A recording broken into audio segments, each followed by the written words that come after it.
its golden fingers brushing the edges of the world. Evelyn stood at the threshold of her studio, her heart a canvas waiting for the first stroke of inspiration. The sea whispered secrets to her, and the salt-kissed breeze carried promises. She was a painter, but her art was more than pigments and brushstrokes. It was the language of longing, the ache of beauty that could not be contained. In the quiet of her studio, Evelyn wove memories into strokes. Her brush whispered secrets, the taste of salt on her lips, the echo of a violin in moonlight. She painted the sea, a tempest contained within azure.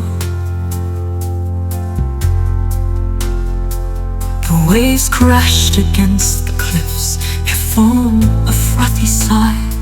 She painted Adrian too, his eyes half closed, lost in the melody only he could hear. His violin leaned against the wall, its strings taut with longing. Adrian, the wanderer, the keeper of untold symphonies, his music seeped through cracks in the floor, seeped into Evelyn's veins. He visited her often, his footsteps a rhythm she could anticipate. He'd sit on the worn-out armchair, his violin cradled like a lover. Evelyn would paint and he would play, a duet of colors and notes. The walls absorbed their art, their souls entwined in every stroke. His melodies were like rain on a rooftop, gentle and insistent. They spoke of lost cities and midnight trains, of kisses stolen under lamplight. One evening, as twilight painted the sky, Adrian played a haunting tune. The notes hung in the air, fragile as spider silk. Evelyn's brush hesitated, then danced across the canvas. She painted a bridge that spanned the gap between their worlds. And Adrian watched, his eyes dark pools.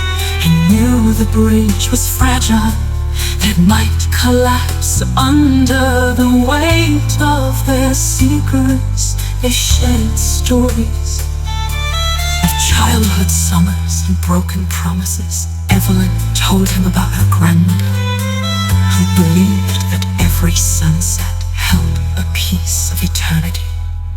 Adrian spoke of a lost love, a pianist who had vanished like smoke, and Evelyn wondered if Adrian's melodies held echoes of that love, if his violin wept for what was lost.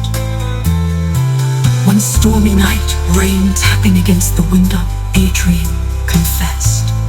"I've been searching," he said, "for a song that will mend the cracks in my heart. And have you found it?" Evelyn asked, her brush poised. He smiled, "A fragile thing, not yet, but perhaps it's hidden in your colors." And so they wove their pain into art. Evelyn painted the ache of longing. Adrian played the notes of fractured dreams. As weeks turned into months, their studio became a sanctuary. Evelyn's paintings lined the walls, sunsets bleeding into seascapes, seascapes melting into Adrian's music. They danced on the precipice of something unnamed. One evening, as the moon hung low, Adrian stood behind her. His fingers brushed her hair, and she leaned into his touch. Play for me, she whispered. And he did. His violin sang a lament, a plea. Evelyn closed her eyes, feeling the music seep into her bones. She painted brushstrokes of fate, inked with desire. And when the last note faded, Adrian kissed her. His lips tasted of salt and moonlight, of promises kept and bridges crossed. They stepped back, their creation complete, the canvas of their souls, a masterpiece in blues and silvers, and the studio held its breath, as if it too knew they had painted love.